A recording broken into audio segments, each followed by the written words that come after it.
Good afternoon बच्चों।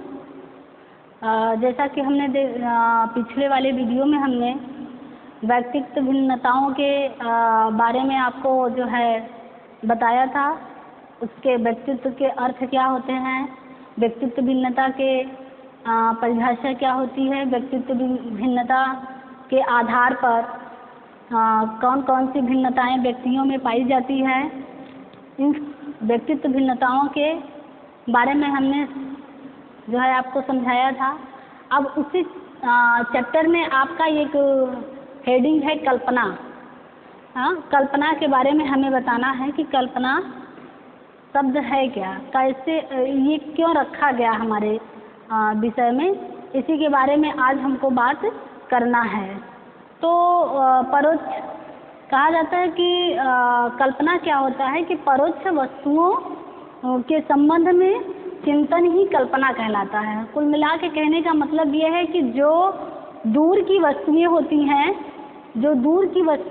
हैं, उनके बारे में उसके चित्र को देखकर उसके बारे में कल्पना करना, यथार्थ चीज़ों को जोड़ना, उसमें कल्पना करना, चिंतन करना ही हमारा कल्पना कहलाता है। और वस्तु का प्रत्यक्षीकरण मानव मस्तिष्क में प्रतिमाओं को स्थापित करता है और इन प्रतिमाओं में परिवर्तन करके नई चीज़ों को जोड़ता है, नई चीज़ें उसमें नवीनता ले आता है। उसी को हम क्या कहते हैं, कल्पना कहते हैं। जैसे निर्मित करने वाला, जैसे कोई चित्र को देखकर, कोई कारीगर किसी चित्र को देखकर, किसी मकान को देखकर चित्र देख लिया और उसमें जो है उस मकान को निर्मित करने के लिए उसी तरह अपने मन में चिंतन प्रारंभ शुरू कर देता है और फिर उसी तरह वह निर्माण करने में जुट जाता है, तो वो हमारे कल्पना के अंतर्गत आता है। कल्पना के लिए जैसे हम कोई किसी घटना के आधार पर मानकर काल्पनिक चीज़ें, मान लीजिए कोई काल्पनिक चीज़ें हैं, हम उसे देखते हैं, उस घटना को सुनते हैं और उसके बारे में चिंतन प्रारंभ कर देते हैं कि वहाँ पे ये वस्तुएं कैसी होंगी, बहुत अच्छी होंगी, सुंदर हैं, ठीक है, इसी प्रकार होगा। तो उसका क्या करते हैं हम लोग, अपने मन मस्तिष्क में चिंतन प्रारंभ कर देते हैं और जब चिंतन प्रारंभ कर देते हैं उस चित्र को देखकर, तो वो हमारे कल्पना के अंतर्गत आने लगता है। इस प्रकार हम यह देखेंगे कि कल्पना का अर्थ एवं परिभाषा। सबसे पहले हम कल्पना का अर्थ जानेंगे। ये तो परोक्ष वस्तुओं के बारे में, जिस वस्तुओं को हम किसी वस्तु को देखकर उसके संबंध में हम चिंतन प्रारंभ कर देते हैं, वो हमारा कल्पना कहलाता है। अब हम कल्पना के अर्थ को जानेंगे। कल्पना का अर्थ क्या होता है? कल्पना का अर्थ, कल्पना का अर्थ होता है, कल्पना के द्वारा व्यक्ति यथार्थ से अलग हट जाता है। कल्पना के द्वारा व्यक्ति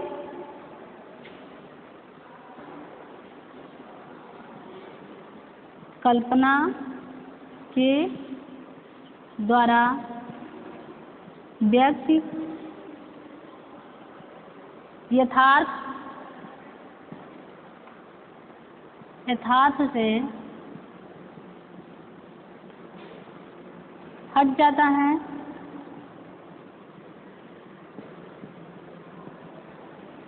यथार्थ से हट जाता है, इससे उसे सुख मिलता है। यथार्थ से अलग हट जाता है, यथार्थ से अलग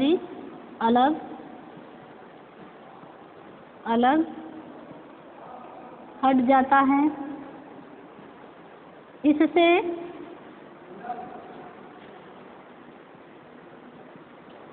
इससे उसको सुख मिलता है।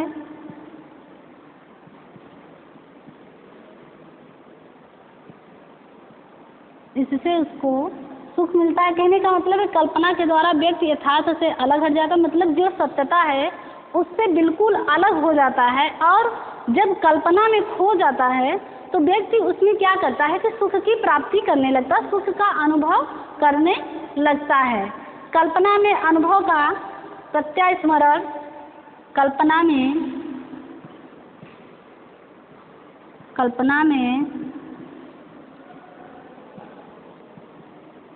अनुभव का प्रत्यास्मरण, इससे उसको सुख मिलता है। कल्पना में अनुभव का प्रत्यास्मरण होता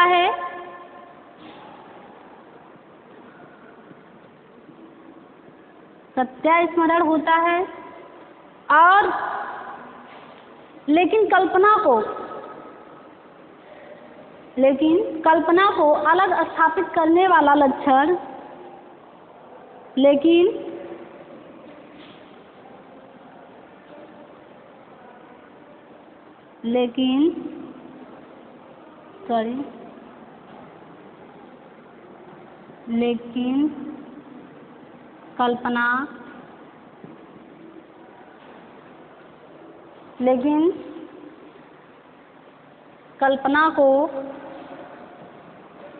कल्पना को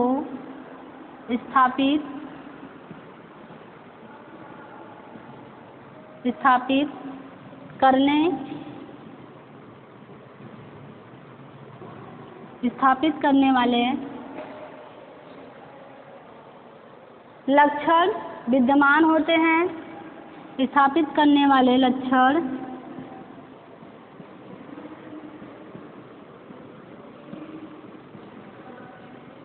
विद्यमान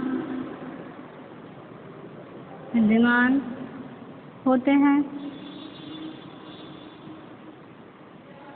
कहने का मतलब ये है कि कल्पना के द्वारा व्यक्ति यथार्थ मतलब सत्य से अलग हट जाता है और वह बिल्कुल अपने मन में सुख अनुभव करने लगता है, अनुभव का प्राप्ति करने लगता है। और उसमें जो है जो स्मरण करता है, जिस चित्र या किसी घटना या स्थल के बारे में वो कल्पना शुरू करता है, तो उसमें क्या करता है व्यक्ति की उसमें सुख की प्राप्ति करने लगता है। और साथ ही साथ उसमें लेकिन ये भी देखा जाता है प्रत्यास्मरण करने के बाद, अनुभव का प्रत्यास्मरण करने के बाद ये अनुभव कर रहा है व्यक्ति, कोई भी व्यक्ति हो अनुभव कर रहा है, तो प्रत्यास्मरण जब धारण करता है तो उसमें क्या होता है कि उसके कहने का मतलब ये है कि कल्पना को स्थापित करने वाले जो लक्षण होते हैं उसके अंदर विद्यमान होते हैं। ये देखने को मिलता है कि शायद ये व्यक्ति के अंदर जो अनुभव या कल्पना करने की जो शक्ति है क्या वाकई में उसमें विद्यमान है या नहीं है। जब वो किसी घटना और पात्र या चित्र के माध्यम से जो है चिंतन करना प्रारंभ करता है तो ये चीज़ें लक्षण उसके अंदर देखने को मिलता है। अतः यथार्थता में कहा जाता है, यथार्थता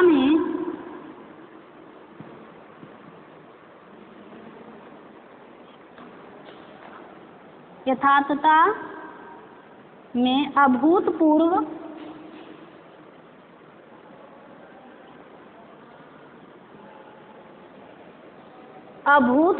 यथार्थता में, अतः यथार्थता में अभूतपूर्व परिवर्तन करना ही, अभूतपूर्व परिवर्तन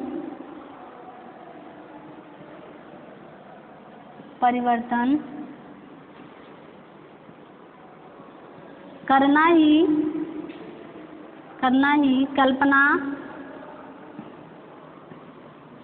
कल्पना कहलाता है।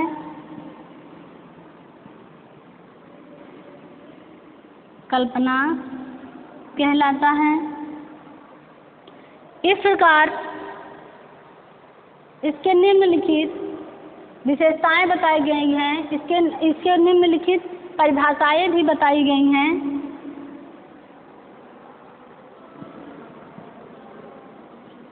इस प्रकार निम्नलिखित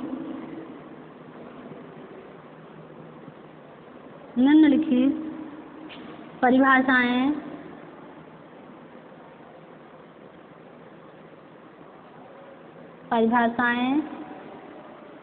बताए गए हैं।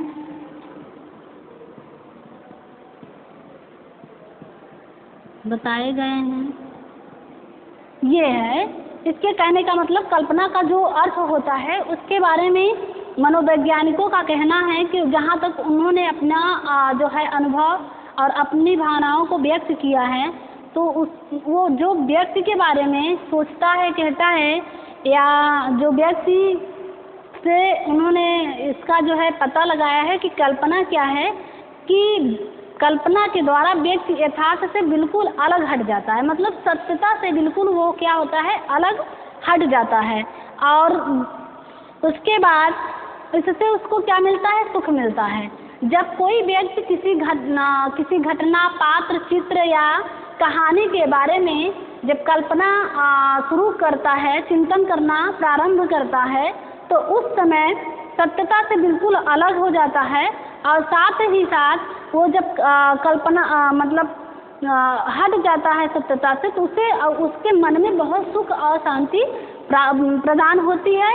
और उसके साथ जब कल्पना में अनुभव का प्रत्यक्ष स्मरण प्रारंभ करता है, मतलब जब कल्पना को किसी घटना, पात्र या चित्र को वो धारण करता है, स्मरण करता है, तो उसमें क्या होता है कि वो बिल्कुल अपने आप को बहुत सुखी महसूस करता है, बहुत खुश महसूस करता है। क्योंकि इमेजिंग करना, कल्पना करना व्यक्ति के हर व्यक्ति कल्पना करता है, क्योंकि कोई व्यक्ति ऐसा नहीं है कि जो अपने मन में किसी वस्तु या किसी संबंध या किसी घटना, पात्र को लेकर वह कल्पना न करता हो। तरह तरह की कल्पनाएं होंगी, क्योंकि कल्पनाएं क्या होती हैं, कुछ लोग भावनाओं के माध्यम से उसको व्यक्त करते हैं, और कुछ लोग क्या है कि कल्पना कर करके सिर्फ कल्पना ही रह जाती है, उसे व्यक्त करने की कैपेसिटी या क्षमता उनके अंदर नहीं होती है।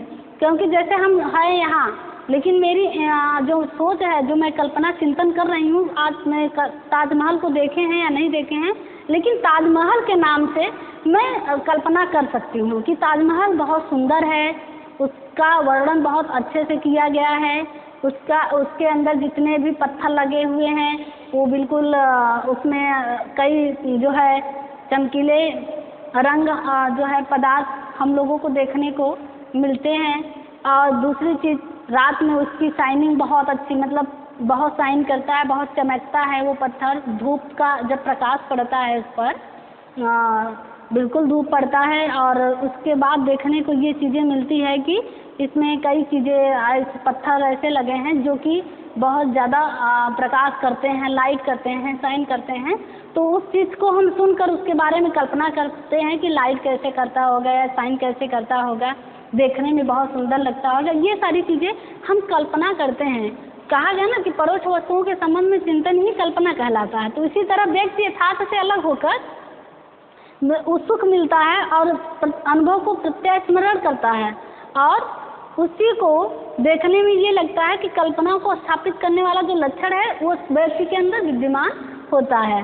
और अब देखा जाएगा कि यथार्थता में, सत्यता में अभूतपूर्व की बात कहा जा रहा है। अभूतपूर्व क्या है कि पिछली बीती हुई बातों को सत्यता में परिवर्तन करना ही हमारा कल्पना कहलाता है। मतलब जो बीत चुकी है बातें, उसको सत्यता में परिवर्तन करना ही हमारा क्या है, कल्पना कहलाता है। इस प्रकार इसके निम्नलिखित परिभाषाएं हैं, मैकडूगल के अनुसार है, वुडवर्थ के अनुसार है।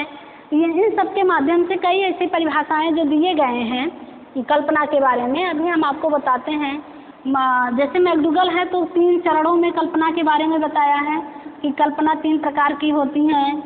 उसी तरह हमारे वुडवर्थ महोदय ने भी कहा है कि कल्पना 3 प्रकार के होते हैं। है तो दोनों लोगों का बातें वही है, लेकिन थोड़ी सी चेंजिंग ये चीज़ें आ जाती है कि वहाँ पर शब्दों का जो प्रभाव होता है वो अलग अलग होता है। हम ले लेते हैं जैसे वुडवर्थ के अनुसार। वुडवर्थ के अनुसार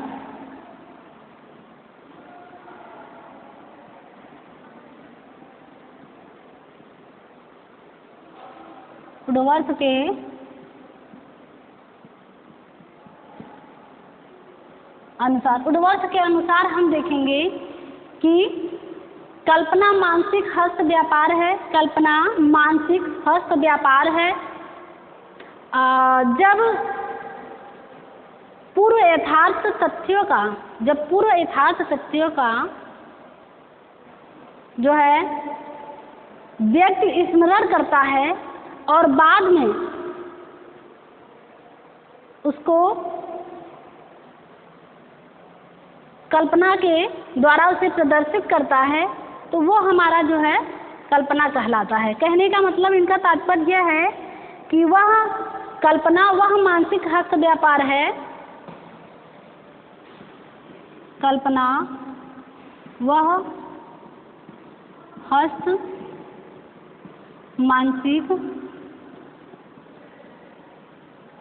मानसिक व्यापार है, मानसिक व्यापार है जब पूर्व यथार्थ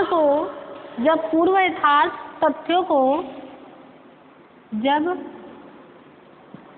पूर्व यथार्थ तथ्यों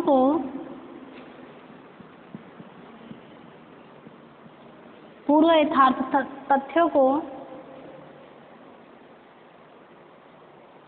व्यक्तिगत स्मरण करता है, तथ्यों का व्यक्तिगत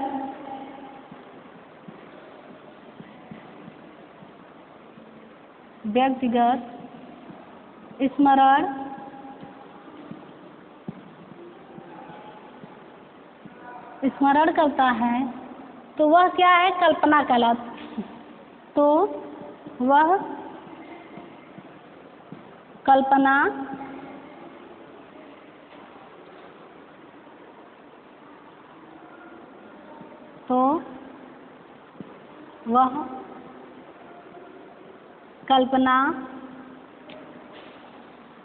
कहलाता है।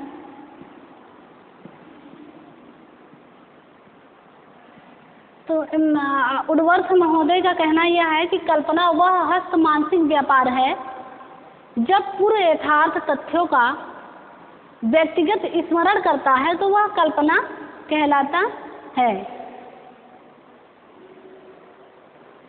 मतलब कहने का मतलब ये है कि इसमें व्यक्ति जो व्यक्तिगत कोई व्यक्ति जब अपनी मानसिक क्रिया द्वारा किसी सत्य को, जब पूर्व यथार्थ को, मतलब पिछले में जो सत्यता रही हो, जिस घटना पात्र या चित्र में देखने पर सत्यता प्राप्त होती हो, व्यक्ति को व्यक्तिगत उसे प्राप्त होता हो कि हाँ इस घटना, ये वाकई में ये घटना सही है, ये चित्र सही है, चित्र में बनाए गए जितने भी जो घटनाएं पात्र हैं, वह जो है चित्र है, वो सब चीज़ें सही हैं, तो वो व्यक्तिगत क्या करता है? उन तथ्यों को ही जो है स्मरण करता है, तो वह क्या होता है? कल्पना कहलाता है। उसे देखकर धारण करना, स्मरण करना, चिंतन करना ही हमारा कल्पना कहलाता है। ये उर्वर्थ महोदय कहते हैं। अब हम रायबर्न के अनुसार देखेंगे कि रायबर्न ने क्या चीज़ें बताई है कल्पना के बारे में। उन्होंने भी कहा है कि कल्पना वह शक्ति है, कल्पना वह शक्ति है जिसके द्वारा हम अपनी प्रतिमाओं का नए प्रतिमाओं में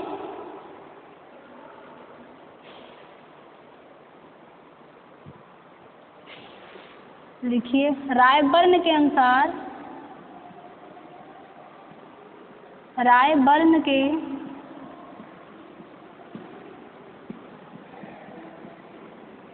अनुसार इन्होंने कहा कि कल्पना वह शक्ति है, कल्पना वह मानसिक शक्ति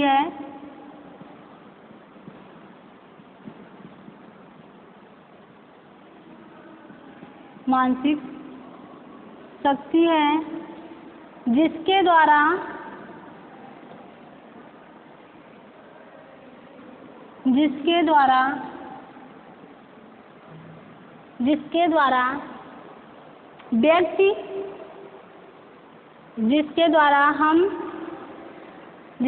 व्यक्ति या हम नए प्रतिमाओं का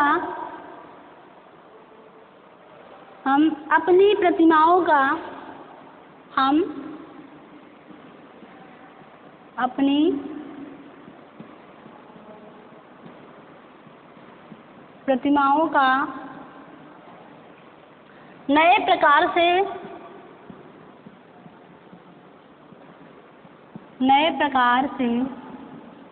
प्रस्तुत करते हैं।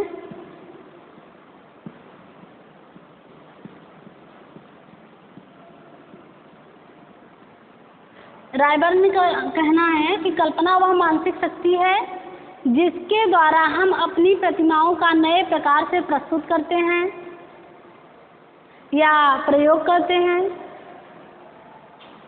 प्रस्तुत नहीं, प्रयोग होना चाहिए, क्योंकि नई प्रतिमाओं को जब हम किसी पुरानी प्रतिमा को देखकर और नए प्रकार से देखेंगे तो उसे नए प्रकार से प्रस्तुत नहीं बल्कि प्रयोग करते हैं। कल्पना वह मानसिक शक्ति है जिसके द्वारा हम अपनी प्रतिमाओं का नए प्रकार से प्रयोग करते हैं। हमको पूर्व अनुभव द्वारा, और आगे क्या कहते हैं, यह हमको पूर्व अनुभवों द्वारा, यह हमको पूर्व अनुभवों द्वारा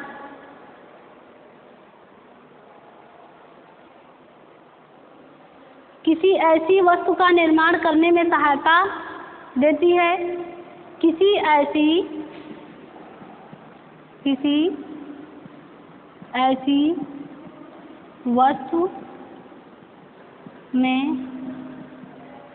वस्तु में निर्माण करने में, किसी ऐसी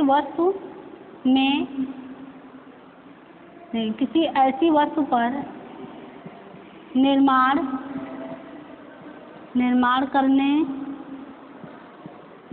करने में सहायता प्रदान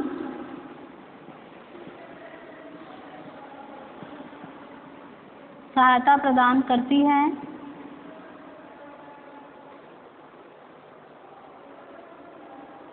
जो पहले कभी नहीं थी। जो पहले कभी नहीं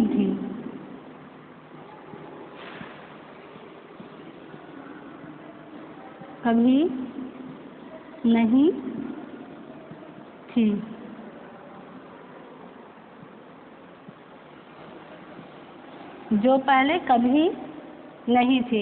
इनके कहने का मतलब यह है कि कल्पना वह मानसिक शक्ति है जिसके द्वारा हम अपनी प्रतिमाओं का नए प्रकार से प्रयोग करते हैं। यह हमको पूर्व अनुभवों द्वारा किसी ऐसी वस्तु पर निर्माण करने में सहायता प्रदान करती है जो पहले कभी नहीं था। कुल मिलाकर इनके कहने का एक ही तात्पर्य हमको समझ में आता है, जहाँ तक कि जो प्रतिमा, जो चित्र हम देखते हैं, मान लीजिए कल्पना एक शक्ति है, मानसिक शक्ति है, क्योंकि हम जब भी कोई चिंतन करेंगे तो वो मानसिक शक्तियों के ही द्वारा चिंतन करेंगे। हमारे पास मानसिक शक्तियाँ हमारी भरपूर हैं, हम बिल्कुल स्वस्थ हैं मानसिक रूप से, तो जरूर कहीं न कहीं उसका प्रयोग हम कहीं न कहीं किसी स्थान, घटना, पात्र के लिए करेंगे। तो इनके कहने का मतलब वह मानसिक शक्ति है जिनके द्वारा क्या करते हैं कि हम लोग या कोई व्यक्ति प्रतिमाओं को नए प्रकार से प्रयोग करते हैं। कोई नई पुरानी प्रतिमा को हम नए ढंग से उसे प्रस्तुत करते हैं, और यह हमको क्या करता है, पूर्व अनुभवों द्वारा किसी ऐसी वस्तु पर, जो हमारे पास पूर्व अनुभव होता है पिछले से, जैसे बचपन से हम जिस वातावरण और परिवेश में रहते चले आ रहे हैं, वहाँ अगर हमें कुछ देखने को प्राप्त होती है, कोई ऐसी घटना हमें देखने को मिल जाती है, कोई ऐसे पात्र हमको मिलते हैं, तो इन सब चीज़ों को हम क्या करते हैं, देखते रहते हैं, लेकिन उसका प्रयोग क्या करते हैं, जब हमें कोई नई चीज़ों का निर्माण करना होता है तो उन्हीं पूर्व अनुभवों का हम सहायता लेकर जो है उसको नई दिशा और नई कल्पना का नाम देते हैं, और जो पहले कभी नहीं था। इनके कहने का मतलब जो हमारे पास कभी कल्पना करने की जो शक्ति नहीं थी, वो क्या करता है, पूर्व अनुभव हमको क्या करता है, ये शक्ति प्रदान करती है, जिससे कि हमें सहायता मिलता है कि हम कोई नई वस्तु का निर्माण कर सकें। अब आते हैं मैकडूगल के अनुसार। मैकडूगल ने क्या कहा है, मैकडूगल के अनुसार हम पढ़ेंगे।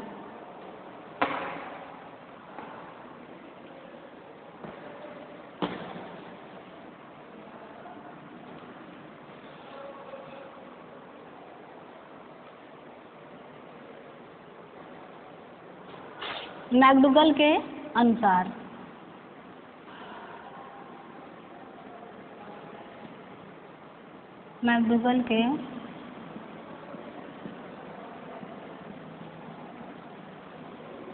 मैकडूगल के अनुसार देखेंगे,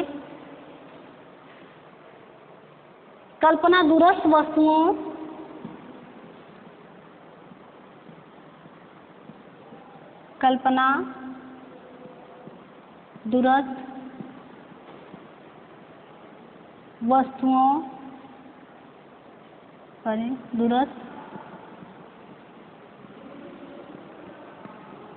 वस्तुओं के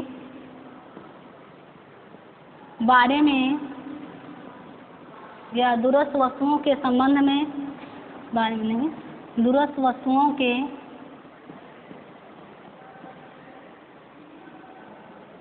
संबंध में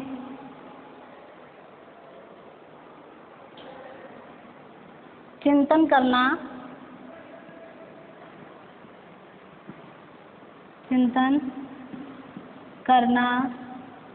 ही कल्पना कहलाता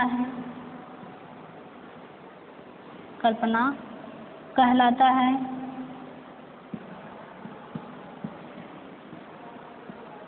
देखिए, मैकडूगल के अनुसार जो है, कई बार जो है सीटेट टेट के पेपर में पूछा गया है, ये चीज़ें आती है कि ये परिभाषा किस मनोवैज्ञानिक ने दिया है। तो ये जान लीजिए कि हमारे मैकडूगल महोदय ने दिया है। उन्होंने ये बताया कि कल्पना क्या है, दूरस्थ वस्तुओं के संबंध में चिंतन करना ही हमारा कल्पना कहलाता है। अब हम कल्पना के प्रकार के बारे में बात करेंगे। ये देखेंगे कि कल्पना में मानसिक क्रिया क्या है, पूर्व अनुभव क्या है, और इन्होंने विश्लेषण किया भी है।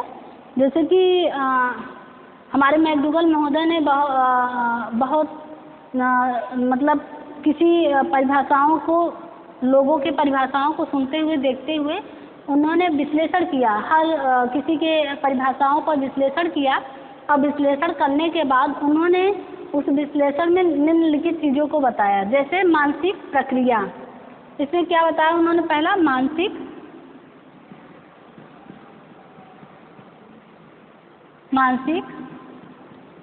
प्रक्रिया, दूसरा है पूर्व अनुभव,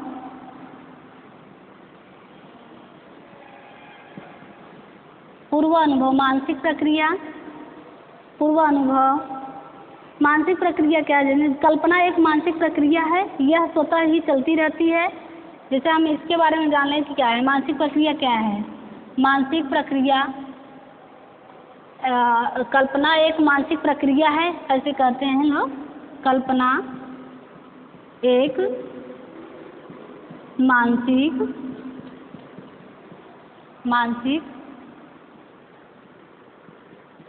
प्रक्रिया है। कल्पना एक मानसिक प्रक्रिया है, यह स्वतः चलती रहती है। यह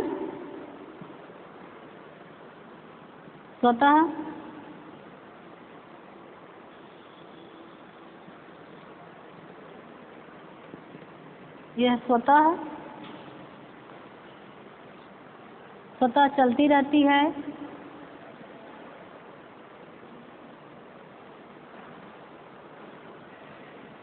मतलब ये रुकने वाली कल्पना क्या है, एक मानसिक प्रक्रिया है, स्वतः चलती रहती है।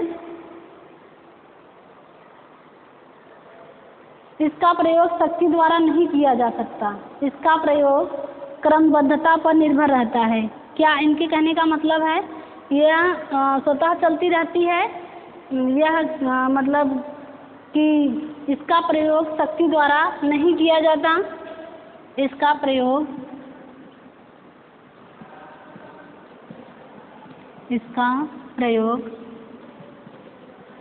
शक्ति द्वारा नहीं किया जा सकता,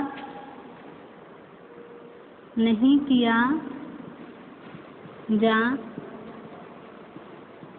किया जा सकता है। कल्पना एक मानसिक प्रक्रिया या स्वतः चलती रहती है, इसका प्रयोग शक्ति द्वारा नहीं किया जा सकता। इसका प्रयोग क्रमबद्धता पर निर्भर होता है। इसका प्रयोग क्या है? इसका प्रयोग क्रमबद्धता पर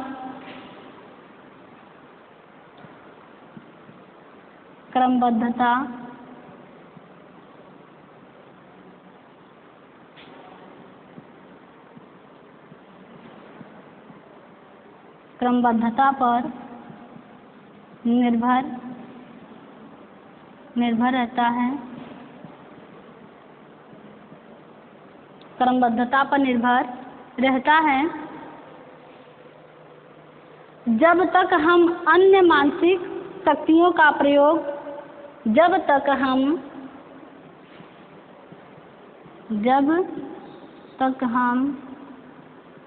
अन्य मानसिक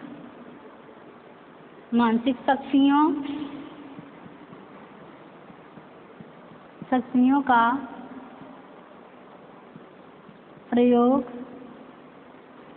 का प्रयोग नहीं करेंगे, इसका कोई अर्थ नहीं होता। जब तक प्रयोग नहीं करेंगे तब तक इसका कोई अर्थ नहीं होता है। तब तक इसका कोई अर्थ नहीं होता है। कुल मिला के कहने का मतलब ये है कि जो मानसिक प्रक्रिया है, ये जो कल्पना के साथ चल रही है, उन्होंने कई परिभाषाओं को लेकर उसका विश्लेषण किया। विश्लेषण करने पर उन्होंने कहा कि कल्पना एक मानसिक प्रक्रिया यह स्वतः चलती है। यह कल्पना कोई भी व्यक्ति कर सकता है। जरूरी नहीं है कि मतलब प्रखर बुद्धि वाले ही कर सकते हैं या हर किसी एक ही व्यक्ति जो है कल्पना कर सकता है, ऐसा कुछ नहीं है। कल्पना करने की जो शक्ति होती है हर किसी व्यक्ति के अंदर होता है, और ये कल्पना क्या है, वह स्वतः चलती है, इसे कोई चलाता नहीं है। जब हमारे मन में किसी वस्तु या पात्र को, किसी घटना को लेकर चिंतन प्रारंभ हो जाता है, उसी से हमारा कल्पना शुरू हो जाता है। तो इनका कहना है कि यह सतत चलती रहती है, रुकता नहीं है, लेकिन इसका प्रयोग शक्ति द्वारा नहीं किया जा सकता। जैसे हम किसी शक्ति से कहें या कोई हमें दबाव दे, प्रेशर दे कि नहीं तुमको कल्पना करना है इसके बारे में, तो वो कल्पना नहीं हो पाएगा। इनके कहने का मतलब वो शक्ति से हम कल्पना नहीं करा सकते किसी से, या किसी को हम प्रेशर देकर कल्पना नहीं करा सकते। इसका प्रयोग क्रमबद्धता पर निर्भर रहता है। मतलब कि जब हम किसी पूर्व यथार्थ सत्यों को नए प्रतिमाओं के साथ जोड़ते हैं तो उसकी क्रमबद्धता होती है। जहाँ से हम चिंतन प्रारंभ करते हैं उसकी क्रमबद्धता को देखते हैं, एक एक कड़ी को देखते हैं कि किस किस चीज़ पर हमको कहाँ कहाँ कल्पना करनी चाहिए। तो ये क्रमबद्धता होनी चाहिए। जब हम किसी घटना या पात्र के बारे में चिंतन करेंगे तो उसमें क्रमबद्धता होनी चाहिए। ये नहीं है कि पहले मैंने किसी घटना को ले लिया तो घटना में पहले हम दुर्घटना को देखेंगे, नहीं, वहाँ आदमी गया कैसे, वहाँ पे किस समय हुआ, कैसे हुआ, कौन था वहाँ पे, किसके किसके बीच क्या चीज़ें हुई, तो उस चीज़ को हम क्रमबद्धता पूर्वक जब अब मन में चिंतन करेंगे तभी हमारा कल्पना सार्थक होगा, नहीं तो इसका कोई अर्थ निकलने वाला नहीं है। ये मानसिक क्रिया है। पूर्व अनुभव क्या कहता है, ये चीज़ें हम देखेंगे। अब पूर्व अनुभव क्या करता है,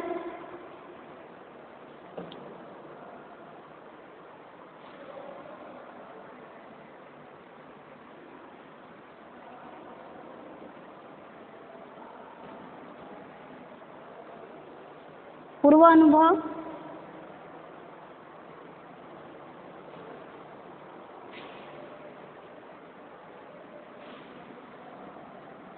पूर्व अनुभव। यह क्या कह रहा है? यह कह रहा है कि कल्पना के लिए एक धरातल या अस्तित्व की आवश्यकता होती है।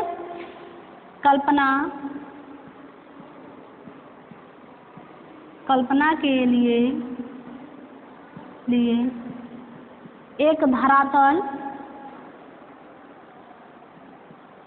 एक धरातल या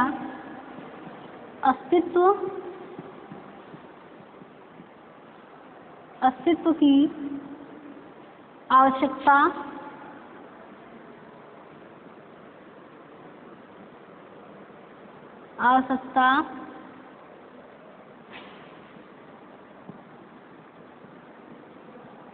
होती है।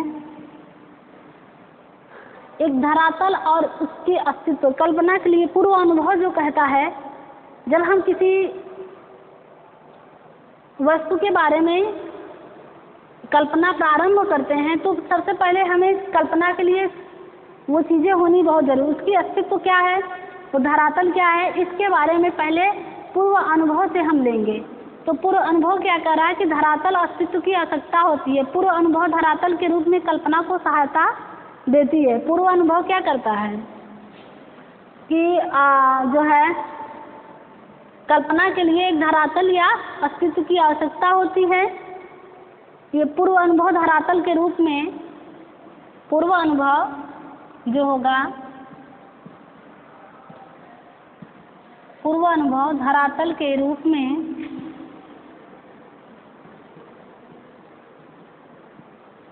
सहायता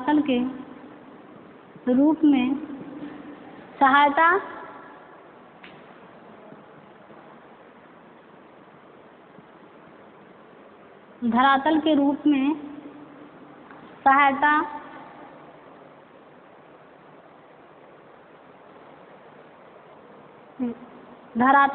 में कल्पना को सहायता प्रदान करती है।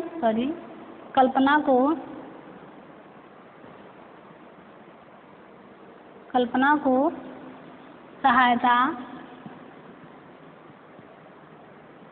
सहायता देती है।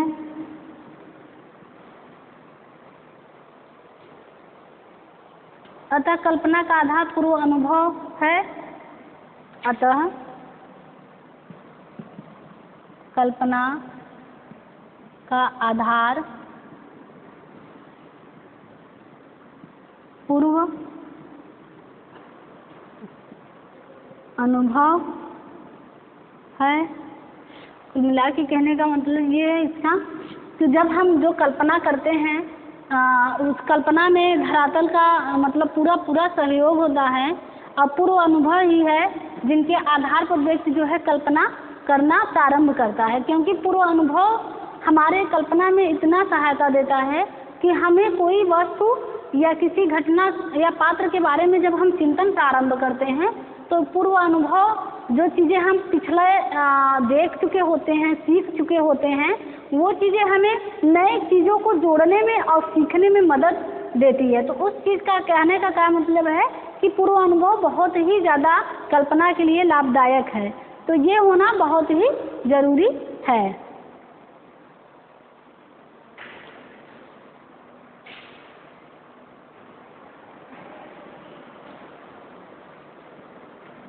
अभी हमने बताया कि जो है मैकडूगल के अनुसार, उन्होंने मैकडूगल के अनुसार बताया। उसके बाद जो है हमने मानसिक प्रक्रिया और जो है पूर्व अनुभव के आधार पर मैकडूगल के अनुसार, मैकडूगल ने बताया कि उनके परिभाषाओं के अनुसार, उन्होंने अन्य मनोवैज्ञानिकों के परिभाषाओं के अनुसार जो विश्लेषण किया था, तो उस विश्लेषण के आधार पर उन्होंने 4 प्रतिमा निकाली, 4 चीज़ें बताई थी। पहला क्या बताया था? मानसिक प्रक्रिया होती है, पूर्व अनुभव होता है, और तीसरा हमारा क्या था, प्रतिमा चयन होता है, और चौथा हमारा सृजन शक्ति होती है। देखिए, जो व्यक्ति कल्पना चिंतन प्रारंभ करता है और किसी वस्तु या घटना पात्र के बारे में शुरू करता है, तो उसमें ये 4 चीज़ें होना व्यक्ति के लिए बहुत ही सहायक प्रदान करता है कि जब हम किसी घटना के बारे में, पहले तो हमारी मानसिक प्रक्रिया सही होनी चाहिए, स्वस्थ होनी चाहिए, जिससे कि हम चिंतन करने में बिल्कुल कहीं भी प्रकार की हमसे कोई गलती ना हो। दूसरी चीज़, हमारा पूर्व अनुभव हमें सहायता प्रदान करे ऐसी घटना पात्र पर हम जब चिंतन प्रारंभ करें। तीसरी चीज़ यह प्रतिमा चयन, हम किस प्रतिमा का चयन करते हैं जिसमें हम कल्पना करने में सफल होते हैं।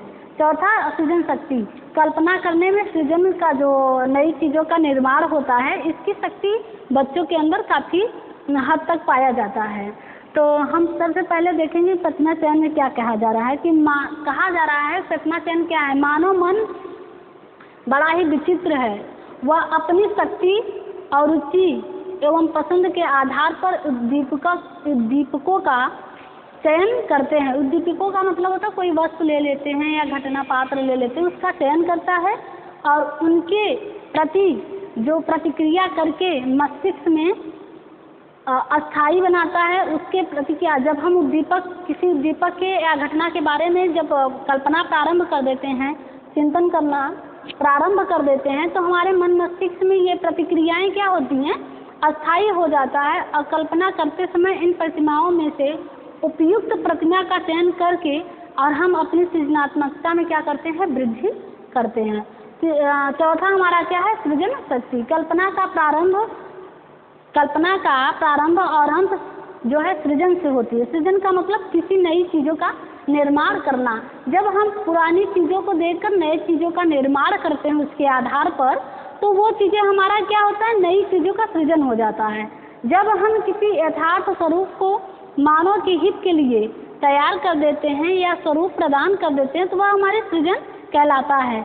जैसे हमने बताया ना कि सृजन का मतलब हम मानव हित के लिए यथार्थता सत्य के रूप में उसे हम उसका स्वरूप या रूप रंग दे देते हैं, तो हमारा क्या होता है कि एक नई सृजन हो जाती है।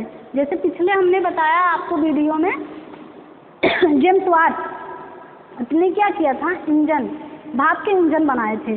तो वो किसके लिए बनाए थे, किसके हित के लिए बनाए थे, देश के हित के लिए, मानव के हित के लिए बनाए थे। साधन बनाया था उन्होंने जिससे कि लोगों की समय बच सके, एक स्थान से दूसरे स्थान पे टाइमली पहुंच सके। उसके लिए उन्होंने क्या किया था, एक नई चीज़ों का निर्माण किया था। तो ये सत्यता का स्वरूप देकर मानव हित के लिए प्रयोग करना, यह सृजन शक्ति कहलाती है। ये 4 चीज़ें उन्होंने बताया। किसने बताया, जो है मैकडूगल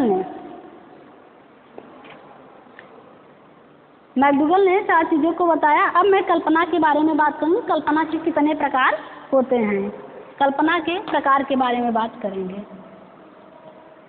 देखो, कल्पना के प्रकार को बता दिया जाए तो सबसे पहले हम मैकडूगल के अनुसार पढ़ेंगे, क्योंकि सब लोगों ने अलग अलग तरीके से कल्पना के प्रकार बताए हैं।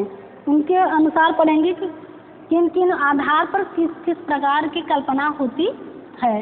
जैसे मैकडूगल ने है, तो मैकडूगल ने 3 प्रकार की कल्पना की बात कही है। 3 प्रकार की कल्पना का जो है उन्होंने बताया है कि मानव के अंदर 3 प्रकार की कल्पनाएं होती हैं। 3 प्रकार की कल्पना,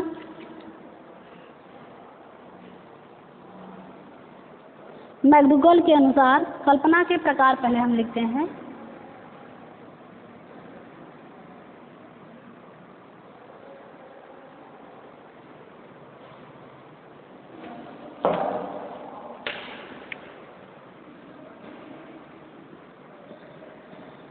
कल्पना के प्रकार, कल्पना के प्रकार मैकडूगल के अनुसार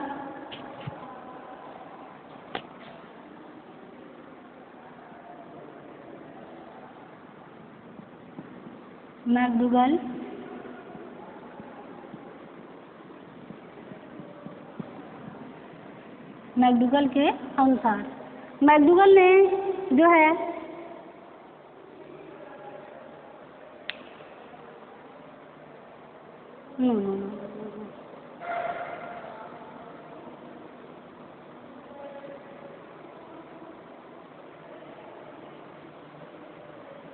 मैकडूगल के अनुसार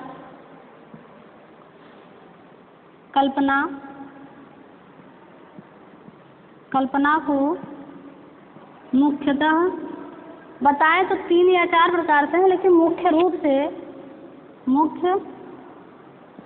से 2 भागों में बांटा है। मैकडूगल के अनुसार कल्पना को उन्होंने 2 भागों में बांटा है। पहला है उत्पादक कल्पना, पहला है पुनरुत्पादक कल्पना और दूसरा है उत्पादक कल्पना। पहला क्या है? पुनरुत्पादक कल्पना और दूसरा हमारा उत्पादक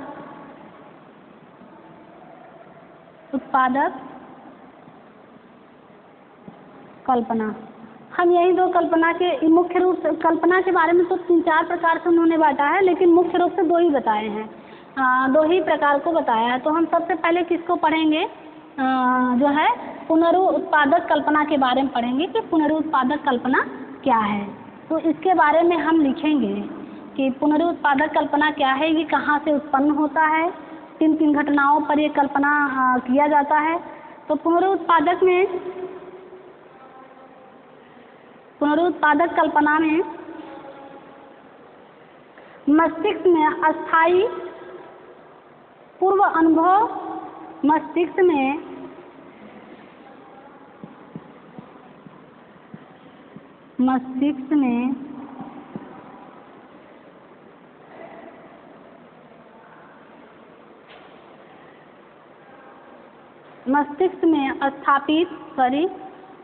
में अस्थायी या स्थापित पूर्व अनुभव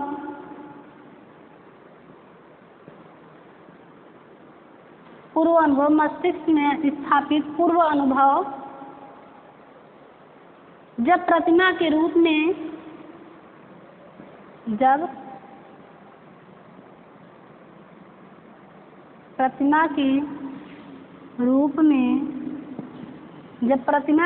में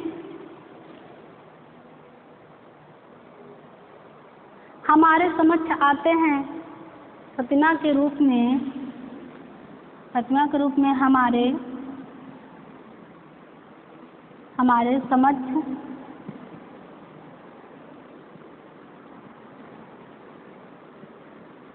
हमारे समक्ष आते हैं, तो वह पुनरुत्पादक कल्पना, तो उन्हें पुनरुत्पादक कल्पना कहा जाता है। तो उन्हें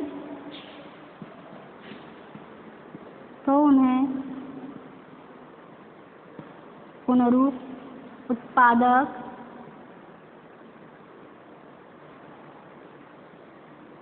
कल्पना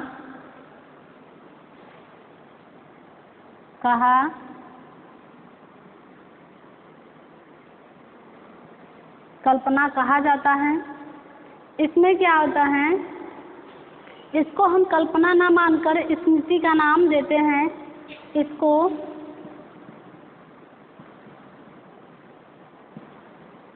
कल्पना न मानकर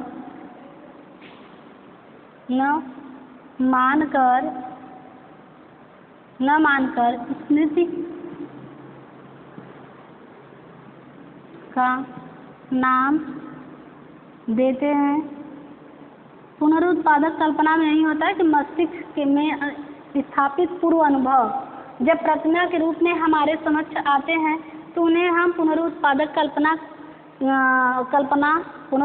कल्पना कहा जाता है। इसको कल्पना न मानकर स्मृति का नाम मतलब जैसे कि कोई चीज़ हम पिछली कोई चीज़ ऐसी हो जिसे हम देखे हों, उसके बारे में जानते हों और हमारे मन मस्तिष्क में हो और सामने आ जाने तो वह चीज़ें हमें तुरंत याद आ जाती है, स्मृति में हमारी आ जाती है, तो हम उसे देखकर वही चीज़ें फिर से उत्पन्न, पिछली चीज़ों को देखकर उसके बारे में जो है प्रतिमाएं याद आना, प्रतिमाएं उत्पन्न होना, हम पुनरुत्पादक ये फिर से पुनरुत्पादक का मतलब होता है कि पुनः, मतलब फिर से वही चीज़ें उसके बारे में हमको याद दिलाना, ये हमारा पुनरुत्पादक कल्पना कहलाता है। उत्पादक कल्पना के बारे में हम देखेंगे।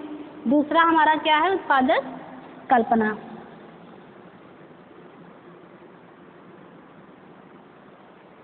दूसरा है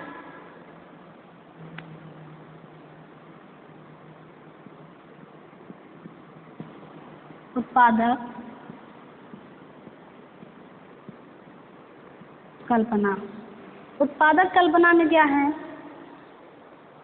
व्यक्ति द्वारा सीखे गए और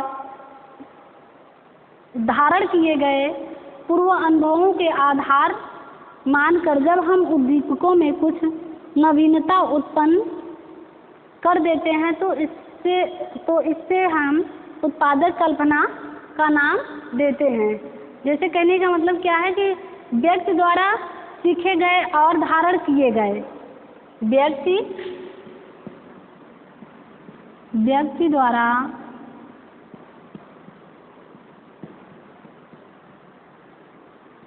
सीखे गए या धारण किए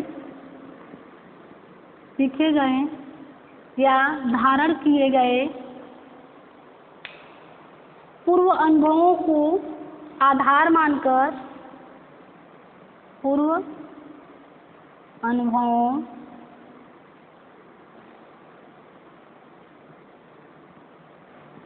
अनुभवों को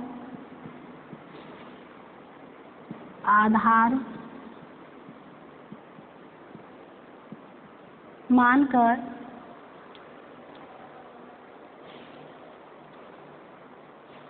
जब हम उद्दीपक में कुछ नवीनता उत्पन्न कर देते हैं, जब हम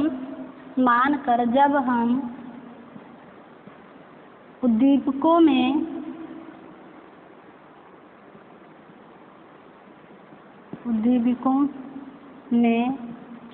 नवीनता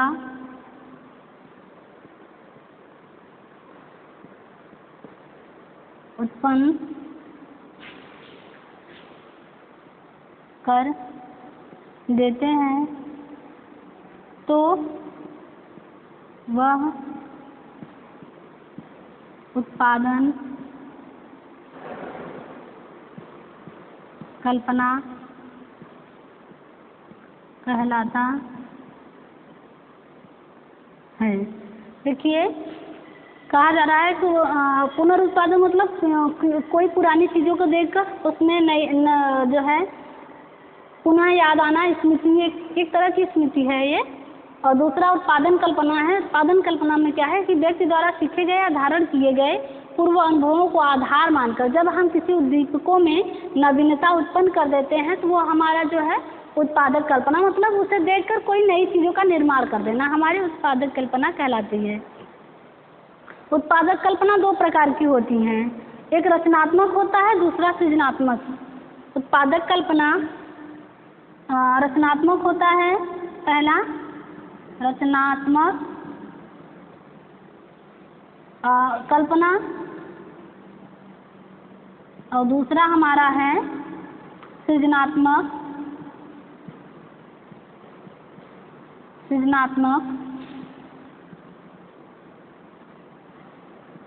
कल्पना। क्या है कि उत्पादक कल्पना दो प्रकार का होता है। कौन सा? पहला है रचनात्मक और दूसरा क्या है? सृजनात्मक कल्पना। ये तो कल्पना के मैकडूगल के अनुसार था। अब और भी मनोवैज्ञानिकों ने दिया है, जैसे कि हम ले लेते हैं ड्राइवर के अनुसार, उन्होंने भी दो ही प्रकार से मैकडूगल के ही वर्गीकरण पर कल्पना का आधार बताया है। तो उन्होंने भी पुनरुत्थान के और उत्पादक कल्पना के बारे में बताया है, आदनात्मक कल्पना के बारे में बताया है और कार्यात्मक कल्पना के बारे में बताया है। कल्पना उसको बारे में कई प्रकार से उन्होंने बताया। क्रियात्मक कल्पना होता है, सौंदर्यात्मक कल्पना होता है, आदनात्मक कल्पना होता है।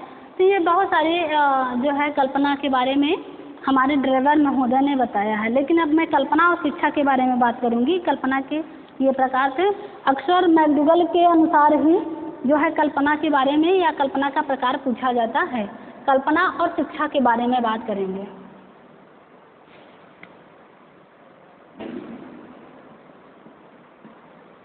कल्पना एवं शिक्षा।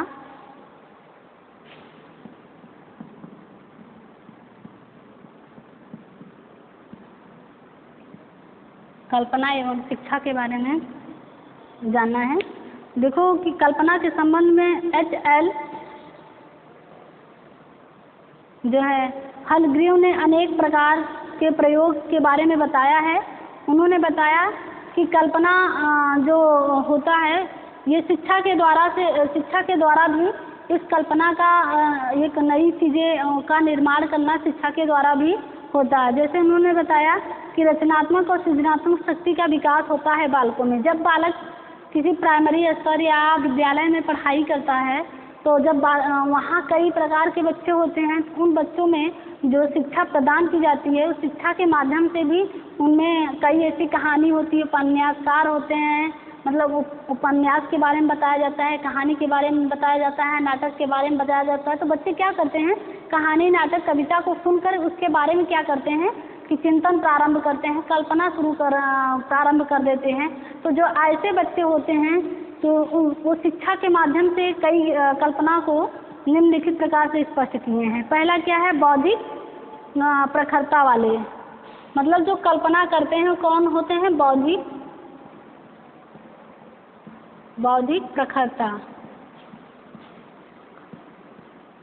प्रखरता मतलब ये क्या है कि जो मानसिक रूप से बिल्कुल स्वस्थ होता है, जिनमें संसार के सभी ज्ञान हम चित्र, मॉडल, उदाहरण या प्रयोग के माध्यम से बालकों तक नहीं पहुंच सकते। तो इसलिए हम उनको क्या कहते हैं, बालकों को कल्पनात्मक क्रियाओं और व्यवहारों के माध्यम से जो है उनके अंदर ये चीज़ें बताने की कोशिश करते हैं। क्योंकि कोई चीज़ें हैं कि छोटे बच्चे हैं, हम कोई चित्र के माध्यम से उन्हें समझाते हैं, उसके बारे में कल्पना करने के लिए कहते हैं।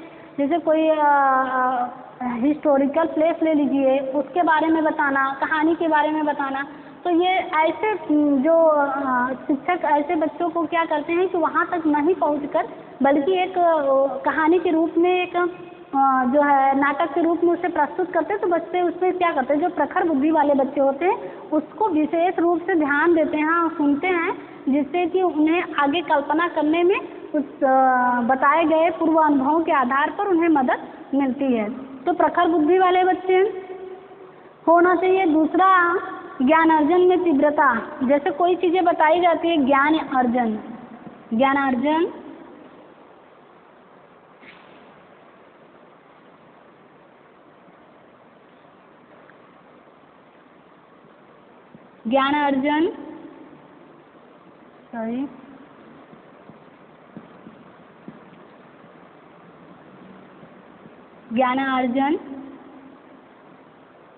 में तीव्रता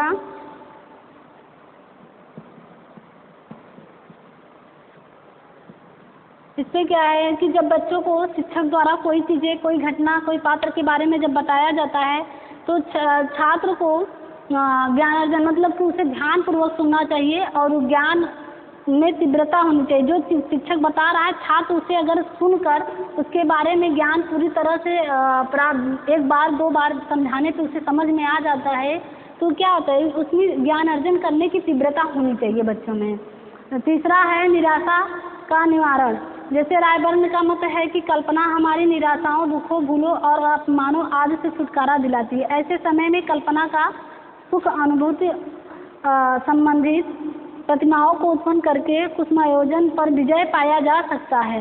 उनके कहने का मतलब है कि जब कोई बच्चा या कोई बालक किसी प्रकार से वह दुखी होता है, उसमें किसी प्रकार का कष्ट होता है या किसी चीज़ को लेकर वो बहुत परेशान रहता है, निराशा रहता है, भूलने की आदत होती है, तो उसे क्या करना चाहिए कि उसके इन कष्ट को दूर करने के लिए उसे कल्पनाओं में ले जाना चाहिए, जिससे कि ये सब सारी चीज़ें छोड़कर वह सुख की अनुभव कर सके। जब तक बच्चा कल्पना नहीं करता है या कल्पना करने में असमर्थ होता है और तो उसको कई जो है कुसुमायोजित हो जाता है बच्चा, क्योंकि कल्पना जो जिस कष्ट से, जिस दुख से वह परेशान है, निराश है उन चीज़ को भुलाने के लिए हमें कल्पना में उसे बिल्कुल जो है बताना चाहिए कल्पना के बारे में, और कल्पना क्या चीज़ है उसे कराना चाहिए। किसी वस्तु या घटना पात्र के बारे में जब हम कल्पना कहेंगे व्यक्ति को करने के लिए, उसके अंदर से निराशा को ख़त्म करेंगे। तो ये कल्पना जो होती है वो निराशा को क्या करती है, एक निवारण है, कारण है। इसी द्वारा हम व्यक्ति के अंदर के दुखों को, कष्ट को भुला सकेंगे, सूक्ष्मायोजित पर उसके हम विजय पा सकेंगे। कल्पना एक ऐसी साधन है। तीसरा ये है हमारा। अब आगे हम देखते हैं भावी जीवन का झलक। कल्पना में हम भावी जीवन का भी झलक देखते हैं, रुचि परिष्करण भी देखते हैं, सृजन शक्ति का विकास देखते हैं और निर्देशन भी देखते हैं। ये तो हमारे शिक्षा के माध्यम से इतनी चीज़ों को बच्चों में बताया जाता है। और ये कल्पना और शिक्षा के बारे में था। शिक्षा द्वारा कल्पना का विकास करना। देखो, शिक्षा के द्वारा कल्पना का विकास करना, शिक्षा के माध्यम से शिक्षा द्वारा सृजनात्मक कल्पना,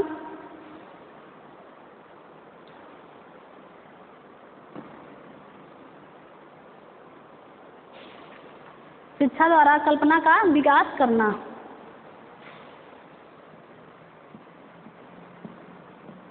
कल्पना शिक्षा द्वारा शिक्षा द्वारा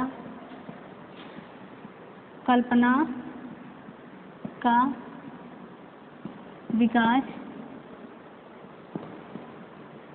करना। शिक्षा द्वारा कल्पना का विकास करना। शिक्षा द्वारा सृजनात्मक कल्पना के स्वाभाविक लक्षणों को विकसित किया जा सकता है। ऐसे आदतों में को छात्र छात्राओं में विकसित किया जाना चाहिए जो सृजनात्मक चिंतन का अवसर मिले, कार्य साधक तथा रसात्मक दोनों प्रकार की कल्पनाओं का अनुभव कराना चाहिए बच्चों में। और बालक को छोटे छोटे नमूने दिखाकर उन्हें यंत्र बनवाए जाना चाहिए।